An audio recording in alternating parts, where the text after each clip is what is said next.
네, 안녕하세요. 네, 저는 미랄드리학교 중등과정의 교사 이은종이라고 합니다. 네, 8학년 은종반 담임을 맡고 있고요. 그리고 또 영어와 기독교 고전이라는 과목으로 아이들과 소통하고 있습니다. 네, 원래 그 학부모 교육이 녹화를 했었는데 음성이 녹음이 되지 않았다고 해서 다시 녹화하게 됐고요. 자, 오늘 우리 학부모님들과 조금 이야기를 나눌 것은 바로 고전 교육의 필요성입니다. 네, 사실 저도 고전의 전문가는 아니고 고전을 조금 그래도 많이 읽은 경험자 입장에서 오늘 교육을 시작하려고 하고요. 어떤 우연한 기회로 고전을 알리는 책을 좀 읽었어요. 그 책에 영감을 받아서 고전을 조금 내가 먼저 읽어보고 그리고 우리 아이들과 부모님들과 나누고 싶다라는 생각이 들어서 네, 그렇게 어, 이 강의를 준비하게 됐고요. 그래서 제가 작년 그 10월 17일경부터요, 고전을 읽기 시작했습니다. 첫 번째 고전이 추적의 명심보감이라는 책이었고요. 생각보다 너무 재밌고 또 유익하고 또 깨달음을 주는 책이어서 두 번째 책도 쉽게 손이 갔어요. 두 번째는 손무의 손자병법이라는 병법서죠. 네, 그 책을 읽었고요. 그렇게 해서 한 권 한 권 읽어가다가 고전 문학으로 또 이제 읽게 되고요. 그래서 올해 8월 17일경에 고전 100권 읽기에 성공을 했습니다. 그래서 지금 오늘의 학부모 교육은 제가 그 고전을 읽으면서 느꼈던 경험담과 그다음에 고전이 왜 중요한지, 왜 필요한지 그것에 대해서 조금 이야기를 나누어 보도록 하겠습니다. 네, 일단 화면을 공유할게요. 네, 네, 제목은 알리고로 정했어요. 교육의 주제가요. 고전을 알리자 해서 알리고로 정했고요. 나중에 혹시 또 기회가 된다면 뭐 누리고전, 나누고전 해서 여러 가지 테마로 계획을 좀 하고 있습니다. 자, 오늘 이야기는요, 알리고, 일단 알리고, 고전을 그 다음에 읽는 이유, 그 다음에 누가 읽는지, 그 다음에 고전을 어떻게 읽을지, 그 다음에 무엇을 읽을지에 대해서 이야기 한번 해보도록 하겠습니다. 네, 고전이란 보통 인문고전이라고 해요. 문사철이라고 하죠. 문학, 뭐 역사, 철학, 문사철이라고 하는데 고전도 인문고전이 있습니다. 그래서 이 범위 안에서 대부분 읽게 되고요. 고전은 세월의 여과기를 통과해서 여전히 읽히고 있는 책이라고 정의를 내려요. 그래서 그 세월의 여과기를 하면 뭐 30년, 50년, 뭐 100년 이상 된 책들을 고전이라고 하고요. 그리고 이 고전의 특징이 국가와 시대와 사상을 초월해야 되는 책이고요. 그다음에 그냥 오래된 책뿐만 아니라 오래되고 그다음에 그 책 안에 깊은 철학적 깨달음이 있는 책들을 고전이라고 합니다. 고전의 특징이라고 보셔도 될 것 같아요. 아니면 고전의 고정관념이죠. 지루하거나 고루해 보여요. 그렇죠?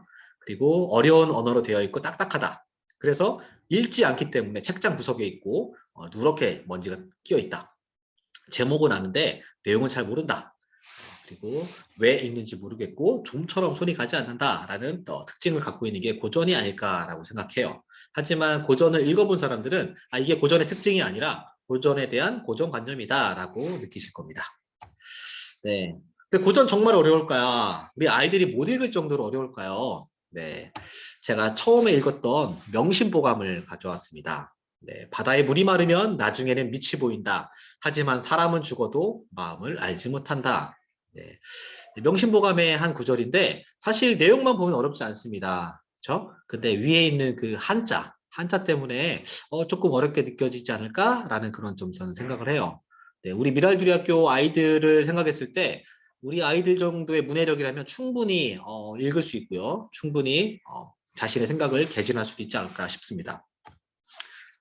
네, 명심보감은 아이들이 읽는 책이잖아요. 할 수 있잖아요. 그러면 어른들까지 읽는 논어를 볼게요. 네. 공자의 제자 사마우가요. 공자한테 물어봤어요. 군자에 대해서. 그랬더니 공자님께서 군자는 걱정하지 않고 두려워하지 않는다라고 말씀하셨어요. 그랬더니 이제 사마우가 질문을 한 거죠. 그러면 근심하지 않고 두려워하지만 않으면 곧 군자입니까? 라고 했더니 공자님이 마음에 부끄러운 것이 없으니 무엇을 근심하고 무엇을 두려워하겠니? 라고 얘기를 한 거죠.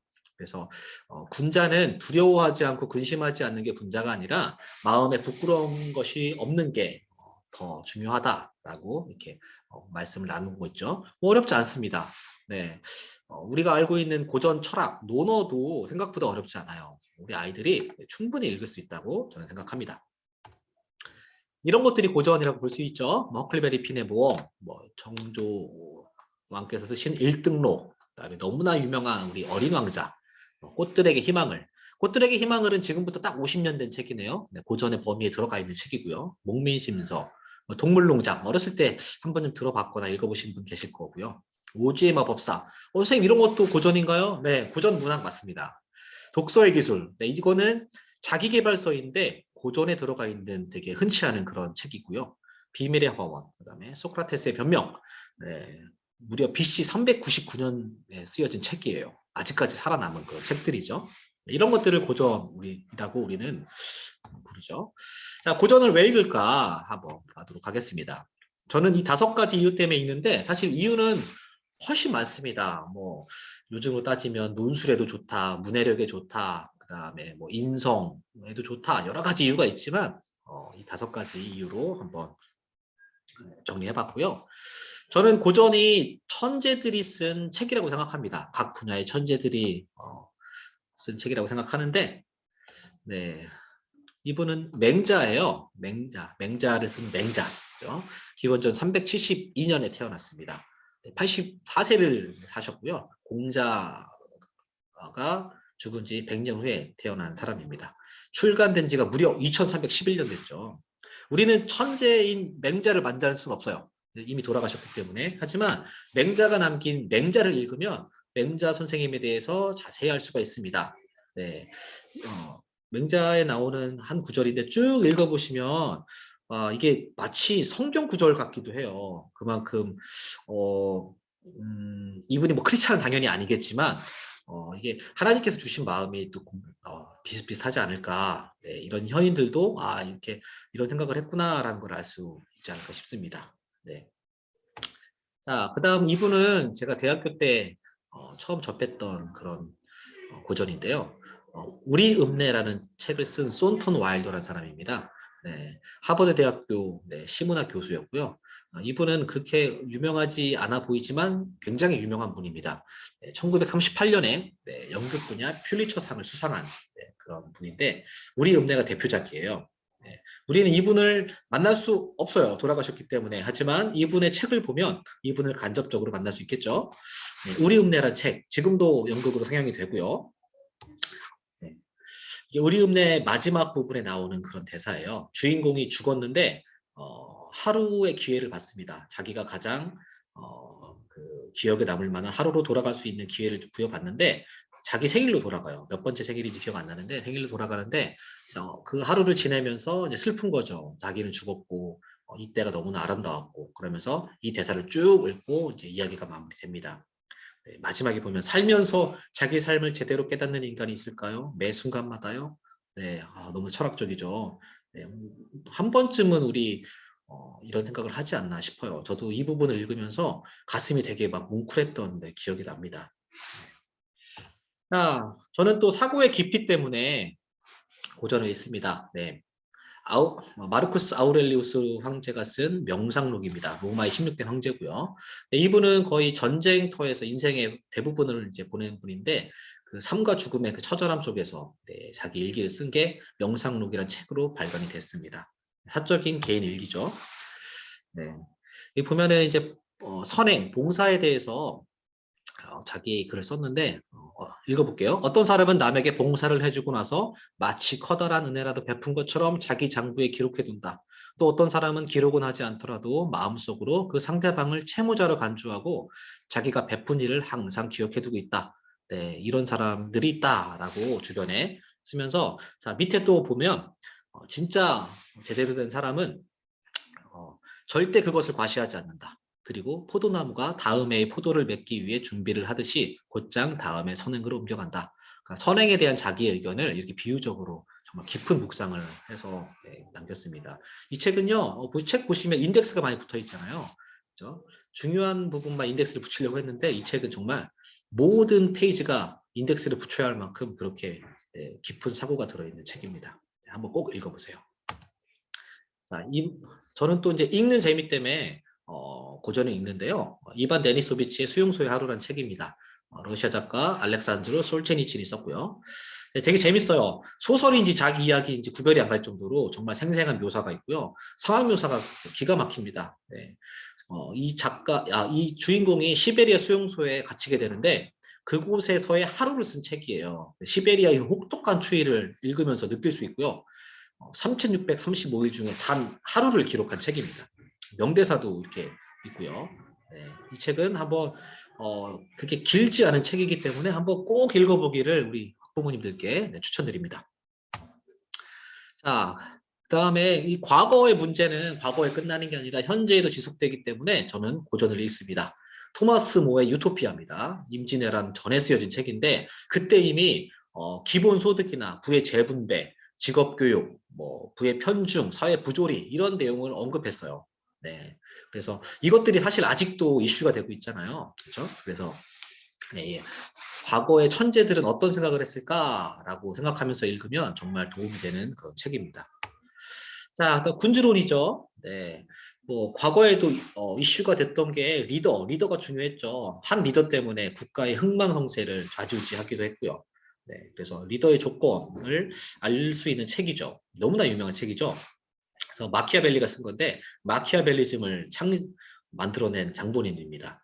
마키아벨리즘은 그런 거죠. 뭐 목적 달성을 위해서는 수단과 방법을 가리지 않는다. 네. 그리고 군주는 권모술수를 써도 된다. 뭐 군주의 사악한 행위도 인정하고 또 용병의 위험성 이런 것들도 예, 이렇게 강조하는 그런 책인데 이대로 하라는 건 아니죠, 당연히. 네. 옛날에는 리더가 이런 어떤 자질을 갖췄어야 되는데 지금 리더는 어떨까 한번 생각해 볼 수 있는 기회가 될 것 같기도 하고요. 뭐 우리나라의 역대 대통령의 리더십은 어떨까 이런 것도 같이 한번 생각해 보면 좋은 책이지 않을까 싶습니다. 또 우리 아이들이 리더로 클 거잖아요. 그래서 내가 생각하는 훌륭한 리더십은 무엇인가 이런 것들도 가정에서 논의할 수 있는 그런 책이지 않나 싶습니다. 네. 이런 또 명언이 있어요. 그렇죠? 네, 군주론에 나오는 그런 어군데 뭐, 마지막 보면 또 착한 군주는 버림받는다. 네, 되게 좀 잔인한 내용도 좀 많이 있고요. 네, 어떻게 보면 매정하고 네, 그런 내용도 있습니다. 이때 당시에는 네, 그럴 수밖에 없었던 상황이었던 것 같아요. 그래서 이 마키아벨리가 메디치 가문에 바치는 네, 그런 자기의 군주에 대한 생각, 이 책으로 나온 게 바로 군주론이죠. 네, 저는 또 역사를 배우기 위해서 네, 고전을 읽습니다. 북학이란 책인데 박제가가 이제 중국의 청나라의 연경을 방문했을 때 쓴 책이에요. 방문하고 나서 쓴 책이죠. 연경은 지금의 베이징입니다. 네, 역사 포인트가 있어요. 18세기 후반에 조선시대 상황이 잘 나오고요. 그다음에 북학파라고 하죠. 이용후생 학파라고도 하고요. 실학이죠. 네, 그것에 대해 알 수 있고요. 또 당시 우리 민족의 사고관을 알 수 있습니다. 변명을 엄청 해요. 막 이런저런 좋은 제도를 갖고 오자면 이래서 한대 저래서 한대 변명을 많이 하고요. 예를 들어 막 수레를 사용하자. 청나라는 수레를 엄청 사용하는데 그래서 물류가 잘 다른 지역까지 이렇게 유통이 되고 그래서 돈도 돌고 경제가 활성화된다. 이런 얘기를 하면 뭐 우리나라는 뭐 도로가 좁아서 안 돼. 또 도로가 뭐야 이렇게 잘 이렇게 가꿔져서 안 돼. 산이 너무 많아서 안 돼. 안 된다고만 해요. 이렇게 그런 것들을 보면서 왜 이렇게 변화에 대한 어떤 두려움이 많을까라는 생각도 할 수 있는 책이고요. 청나라와의 어떤 무역에서 있어서 불공정함 이런 것들도 이제 막 개탄합니다. 네, 우리는 막 금을 주는데 비단을 갖고 와요. 네, 금은 캐내면 끝이잖아요. 근데 비단은 누에가 계속 만들어내죠. 그러니까 우리는 불리한 무역을 하고 있는 거죠. 그리고 청나라 오랑캐라고 해서 막 경시하는 그런 사상도 많이 나옵니다. 그래서 역사서로 참 좋지 않나 싶습니다. 네. 자, 이런 이유 때문에 저는 고전을 읽는데요. 자, 이제 또 누가 고전을 읽는지가 좀 궁금하실 것 같아요. 네, 생각보다 많은 사람이 있는데, 자, 이거는 서울대생과 하버드생을 비교한 네, 그 차트예요. 그래서 하버드생은 어떤 책을 많이 읽는지, 서울대생은 어떤 책을 많이 빌렸는지 네, 이 책이 나오는데 되게 재밌습니다. 서울대생들은요 현대 문학을 많이 읽어요.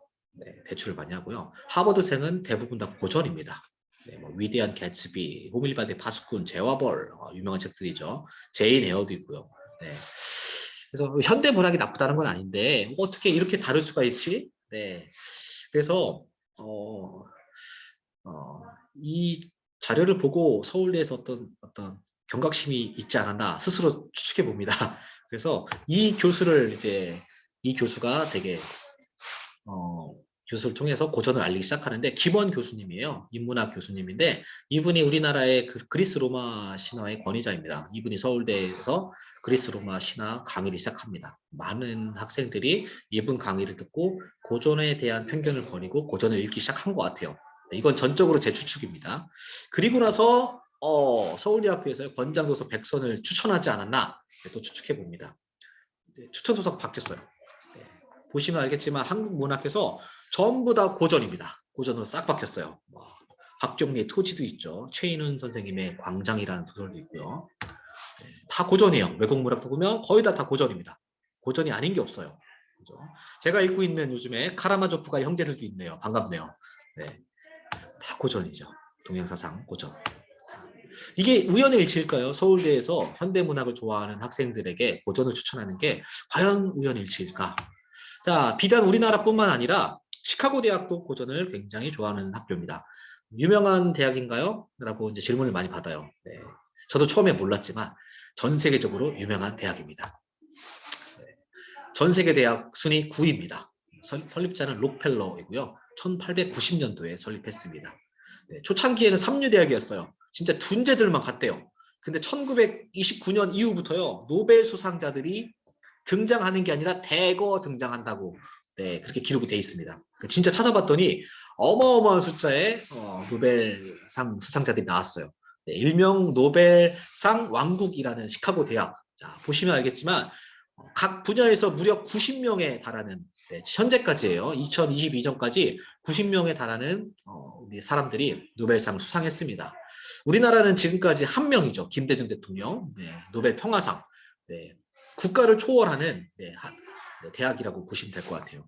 그럼 1929년에 무슨 일이 발생했냐? 시카고 플랜이라는 걸 시작합니다. 고전 100권을 읽고요. 이 고전을 거의 달달달달 외우다시피 하고요. 그 다음에 토론을 시작합니다. 학생들끼리. 이 방법으로 학생들의 뇌 구조를 천재로 바꾸는 거죠. 이분이 이제 로버트 허친스라는 총장인데 이분께서 고전, 시카고 플랜, 고전 읽기 플랜을 시작하셨습니다. 그래서 이렇게 고전 목록을 만들어요. 9년차까지 돼 있는데요. 보시면은 고전으로 다 깔려있죠. 전부 다 고전이죠. 특이한 거는요. 32번에 마크 트와인의 허클베리 핀의 모험이라는 책도 있어요. 그거는 우리 알기로 아이들이 읽는 책 아닌가 할 수 있잖아요. 근데 고전 목록에 들어있습니다. 저도 아직 이 책은 읽어보지 않았는데 꼭 읽어보고 싶은데 그런 책이고요. 우리가 아는 책들도 많고 모르는 고전도 참 많은 것 같아요. 그렇죠? 이렇게 100권이 넘네요. 9년차까지 144권이네요. 자, 시카고 대학에서는요 이렇게 고전을 읽어요. 존 스튜어트 밀이라는 영국의 사상가인데 이 사람이 읽은 고전 독서법 해설서를 읽는다. 그리고 보통 고전은요 앞에 작가에 대한 설명이나 해설서가 있습니다. 조금 짤막하게 그거를 먼저 읽거나 해설서만 따로 있는 고전 해설서가 따로 있어요. 판매하기도 하는데 그거를 먼저 읽는다. 두 번째, 이해가 되지 않더라도 큰 소리를 읽는다. 세 번째, 정독한다. 네 번째가 필사를 하고 통독을 한다. 이 네 가지 방법으로 고전을 읽었습니다. 어려운 방법은 아닌 것 같아요. 자, 다음 나는 누구일까요? 퀴즈입니다. 독일 출생이고요. 고등학교 퇴학당했어요. 스스로 나간 게 아니라 퇴학당한 거죠. 나가라 해서 나간 거죠. 대학 입학시험에 낙방하고요. 고등학교를 재입학했습니다. 그리고 대학교에 가서 초라한 일자리를 전전했던 사람이에요. 누구냐면요. 바로 아인슈타인입니다. 전 세계 최고의 천재라고 알려져 있는 아인슈타인. 이분도 사실 그렇게 무난한 인생을 살았던 건 아닌 것 같아요. 근데 이분이 어떻게 천재가 되었냐? 이분은 어렸을 때부터 고전을 좋아했습니다. 특히 인문고전에 빠져 있었는데 또 멘토를 잘 만났어요. 멘토도 고전을 좋아하는 사람이어서 둘이 14살에 칸트나 유클리드를 만나면서 책으로 만나면서 토론을 했던 거죠. 그리고 올림피아 아카데미 독서 토론을 이제 시작했어요. 이거는 아인슈타인이 직장에서 만든 독서 클럽입니다. 여기서 고전, 플라톤 대화편이나 아니면 존 스튜어트 밀의 논리학의 세계 이런 것들을 토론한 거죠. 이러면서 자연히 자신의 뇌가 천재적으로 막 막 이렇게 재배열된 것 같아요. 그래서 정말 과학 분야에서 최고의 천재가 된 거죠. 자, 다음 나는 누구일까요? 네, 1452년 이탈리아 빈치에서 출생했습니다. 빈치, 네, 힌트입니다. 네, 교육의 기회가 없었어요. 사생아로 태어났기 때문에 교육을 제대로 못 받았고요. 14세에 어떤 장인의 조수로 들어갑니다. 그리고 나서 나중에 그냥 중간급 장인으로밖에 성장을 못해요. 바로 레오나르도 다빈치입니다. 이분은 천재죠. 그죠? 천재예요. 누구도 인정하는 천재입니다. 자, 이 사람은요, 36세에 그 고전을 시작했어요. 네. 그래서 해와, 조각, 공기역학, 진짜 여러 가지 분야에서 정말 탁월한 천재성을 발휘한 사람이죠. 네. 정말 우연일까 싶습니다. 아인슈타인, 네. 레오나르도 다빈치, 네. 이분들이 이렇게 천재가 된 게 고전을 통해서였다는 게 정말 우연의 일치일까요? 자, 이분들이 모두 고전을 정말 좋아했던 분들입니다.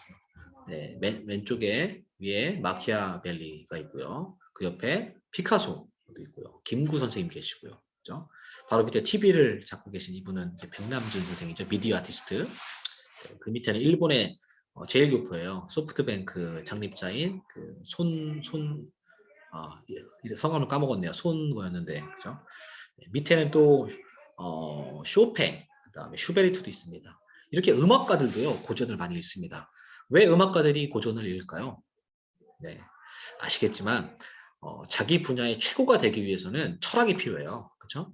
누구나 어떤 기술력을 이용해서 뭔가를 잘할 수는 있습니다. 그건 AI도 잘할 수 있고 손기술을 가진 사람 누구나 잘할 수 있는데 그 사람의 작품이 두드러지느냐 그렇지 않느냐는 철학에 있거든요. 그 사람의 철학. 그 철학을 개발시켜 줄 수 있는 게 바로 고전이라고 생각합니다.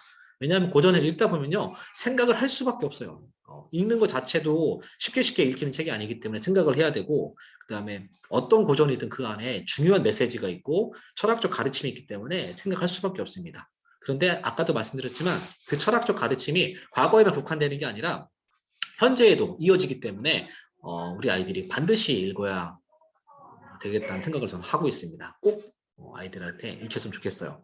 그래서 중요한 거는요. 아이들한테 먼저 야 고전 읽어라 하면 못 읽습니다. 부모님이 먼저 읽어보시고 그 책을 내 자녀에게 추천할 수 있는지를 한번 먼저 판단해 보셔야 돼요. 네, 그래서 꼭 부모님이 먼저 읽어보시길 추천드립니다. 자, 이분은 송재환 선생님이에요. 네, 서울에 있는 동산초등학교 선생님인데 동산초등학교 들어보셨나요?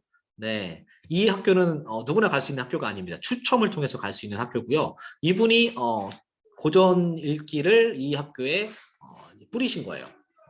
초등학교 1학년부터 있습니다. 6학년까지 매년 매 학년마다 17권의 고전 목록이 있어요. 그것들을 읽습니다. 그게 이 학교의 고전 그 특성화 프로그램이에요. 한번 동산초등학교 홈페이지 들어가시면 자세하게 나와 있거든요. 한번 들어가 보셔서 이렇게 자극도 받으시고 팁도 좀 얻으셨으면 참 좋을 것 같아요. 제 꿈도 미랄두리학교의 그 송재환 선생님이나 아까 시카고 대학의 로버트 허치스 총장이 되는 게 제 꿈입니다. 꼭 한번 이루도록 하겠습니다. 자, 이제 우리 학부모님들께 참 질문하고 싶어요. 우리 아이들이 매일 1시간씩 영어나 수학을 개인지도 받길 원하실까요? 아니면 정말 고전을 쓴 천재들과 매일 1시간씩 만나길 원하실까요? 네, 저 같으면은 네, 후자를 선택할 것 같습니다. 네, 우리 아이들이 고전을 좀 많이 읽었으면 좋겠고요. 자, 고전 읽기 어떻게 읽는지 잠깐 말씀드릴게요. 자, 익숙해질 필요가 있습니다. 고전은요, 아이들이 쉽게 읽을 수 있는 책이 절대 아니에요. 그래서 고전 읽어 하면 못 읽어요. 야, 너가 읽는 책은 깊이가 없어. 안 돼. 고전 읽어 하면 안 됩니다. 이거는 아이들이 정말 고전을 더 싫어하는 계기가 될 수 있고요. 일단 부모가 먼저 읽고요. 부모님께서 먼저 읽고 추천해주는 식으로 읽는 게 좋고요. 고전을 선택하실 때 조금 쉬운 고전 문학부터 시작하세요. 스토리가 있는 고전 문학부터 시작하시고 이왕이면 책 표지가 정말 세련되고 예쁜 책으로 선물을 한번 해주시면 좋을 것 같고요. 좀 얇은 책, 그런 책을 네, 이렇게 먼저 추천하면 좋을 것 같아요. 오즈의 마법사가 딱 시작하기 좋지 않을까라는 생각도 들고 여자아이들 같은 경우는 빨강머리에 남자아이들 같은 경우는 톰 소여의 몸 이런 것들 뭐 괜찮을 것 같습니다. 그리고 같이 읽기의 힘이란 게 있어요. 그래서 가족 구성원들이 같은 시간, 같은 장소, 같은 고전을 읽으면 참 좋습니다. 그리고 자주 소개하고 영상하고 같이 보면 더 좋아요. 뭐 오만과 편견 있죠. 철로 역정, 빨강머리에 이런 것도 영상이 다 있거든요. 이런 것들하고 책과 같이 이렇게 병행해서 보시면 참 좋고요. 그다음에 천천히 읽는 게 좋습니다. 네, 책도 안 읽는데 고전을 어떻게 읽나요? 질문 엄청 받거든요. 그래서 천천히 읽으시는 게 좋아요. 읽을 때, 시간이 날 때 읽어야지 이건 좀 어렵고요. 일주일에, 이틀에 한 번, 뭐 이렇게 매일 읽으면 더 좋겠지만 이틀에 한 번 정도 이렇게 꾸준하게 읽는 게 좋고요. 하루 30분 이상은 읽어야 돼요. 그래야 어느 정도 분량을 이렇게 읽을 수 있습니다. 그리고 1시간 정도 읽으면 좋고요. 또 제가 좋아하는 전략이에요. 야금야금 가야금인데 그러니까 고전이 두꺼울 경우에는요. 딱 정해놓는 거예요. 하루에 10페이지 읽기 이렇게. 아니면 하루에 40분 읽기 딱 야금야금 읽다 보면 꾸준하게 쌓여서 한 권을 읽게 됩니다. 웬만한 고전은요. 천천히 읽어도요. 한 달이면 다 읽을 수 있거든요. 한 달이면 웬만한 책은 다 한 달이면 읽을 수 있거든요. 그러면 한 달 읽고 나서 아이한테 또 이제 보상을 해주는 거죠. 아우 이렇게 위대한 책을 너가 읽었구나 하면서 선물도 해주고 하면 아이가 또 이렇게 기분 좋게 또 다음 책을 읽을 수 있지 않나 싶습니다. 네. 끝까지 읽으면 진짜 자부심이 급상승합니다. 근데 우리 아이가 논어를 가지고 다닌다든지 레프 톨스토이의 막 부활이라는 책을 갖고 다닌다든지 그것만으로 정말 대단한 거거든요. 근데 그걸 다 읽었다. 와 이건 정말 칭찬해 줄 만한 일입니다. 네, 자부심이 급상승하겠죠. 자, 이건 저만의 팁인데 네, 고전은 완역본으로 읽는 게 좋습니다. 네, 완역본은요 보통 원전이라고 해요. 원전을 편역하거나 완역해요. 편역은 그 번역가가 이렇게 좀 흥미가 되는 부분만 이렇게 추려가지고 번역을 하는 걸 말하고요. 완역은 그대로 원전을 그대로 번역하는 거를 완역이라고 하는데 완역본으로 읽는 걸 추천합니다. 네, 이게 다가오는 감동이 다르거든요. 작가별로 고전 읽기도 괜찮습니다. 네, 내가 도스토옙스키의 책을 소설을 좋아해. 그러면 쭉 읽어도 좋아요. 네, 까라마조프가의 형제들, 죄와 벌, 뭐 백야 쭉 이렇게 읽어도 좋습니다. 고전 철학은 아까 말씀드렸지만 하루에 조금씩 읽는 게 좋습니다. 철학은 저는 사실 논어를요 창피한 이야기인데 3일 만에 읽어버렸어요. 자랑이 아니라. 네, 근데 이렇게 하면 안 됩니다. 논어 같은 철학서는요 조금씩 읽으면서 사색하고 자기의 느낌을 써보고 실천하는 책입니다. 그렇기 때문에 많이 읽으면 안 돼요. 고전 철학은 조금씩 읽고요. 책에 흔적 남기기 너무 좋아요. 자기 생각을 쓴다든지 자기의 깨달음을 쓴다든지 뭐 자기 일기를 쓴다든지 너무 좋습니다.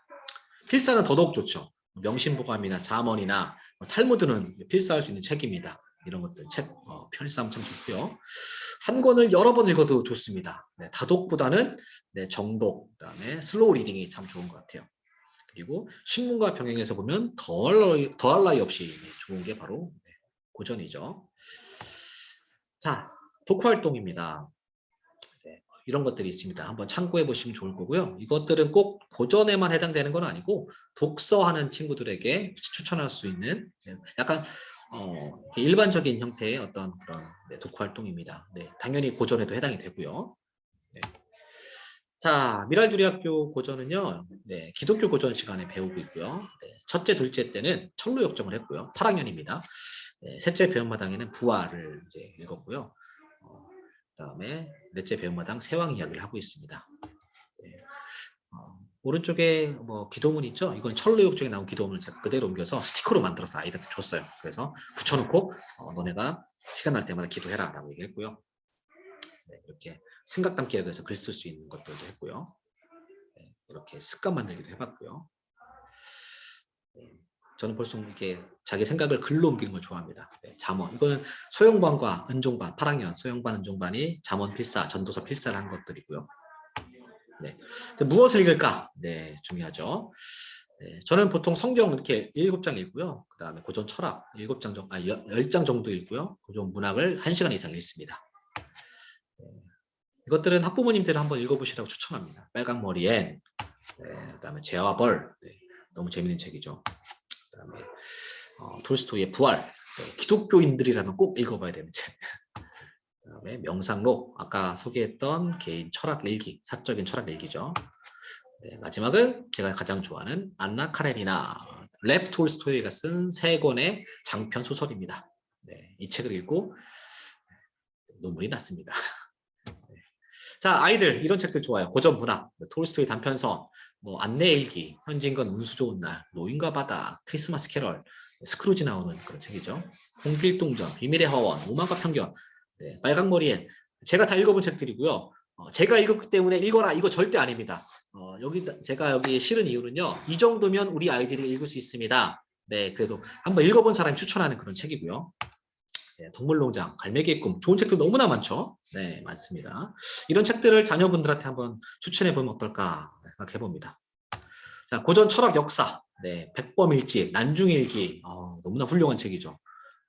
아우렐리우스의 명상록. 명상록이 2권이에요. 2개의 버전이 있었는데 이 책은요. 여기 나온 이 책은 편역본입니다. 편역본. 네, 아이들이 읽기를 조금 지루해할 수 있기 때문에 제가 아까 편역본은 웬만하면 말고 완역본을 읽으세요라고 했지만 네, 이 책은 편역본을 읽어도 괜찮은 책입니다. 부모님은 완역본을 읽으시고요. 명심보감, 책은담. 책은담은 동양의 탈무드라고 불리는 그런 아주 훌륭한 책입니다. 삼국지, 논어, 소크라테스의 변명. 네, 소크라테스의 변명은요, 반드시 소크라테스의 변명만 읽으셔야 돼요.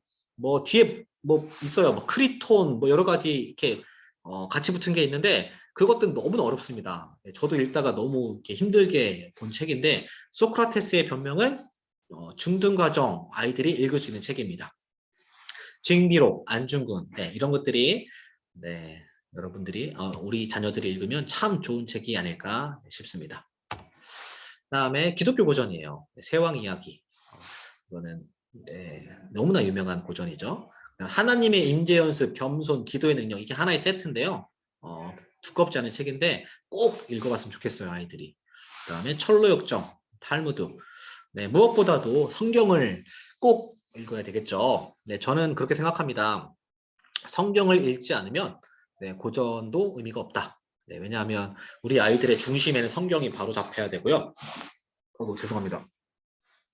네, 성경의 가르침이 중심이 돼서 고전을 통해서 그 고전의 그 작가들의 사상을 이렇게 받아들이는 게 가장 안전하고 가장 네, 크리스찬적입니다. 그래서 성경을 아이들에게 꼭 네, 읽히게 했으면 좋겠습니다. 네, 내가 보고 듣고 느끼고 생각하는 것이 나를 형성합니다, 여러분.